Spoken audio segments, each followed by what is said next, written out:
Love knows no limits. Kini ang gipamatud-an sa usa ka senior citizen nga stroke patient. Dihang gisorpresa ang iyang misis atol sa Valentine's Day.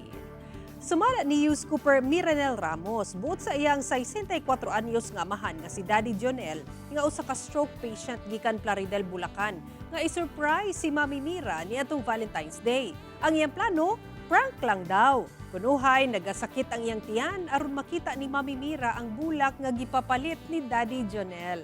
Saysay ni Miranel, gisugo daw siya sa iyang amahan nga mopalit og bulak alang sa iyang inahan. Dayon ibutang sa kilid sa amahan. Muakting lang daw ang amahan niini nga sakit ang tiyan aron inig at timanon siya sa inahan, makita daw niini ang bulak. Ilabihan gayud matud pa ang kalipay sa iyang inahan. Luyo sa kondisyon sa iyang amahan, matud ni Miranel, wala daw kini nahimong babag aron ipakita ang tiunay nga pagmahal nini sa iyang inahan.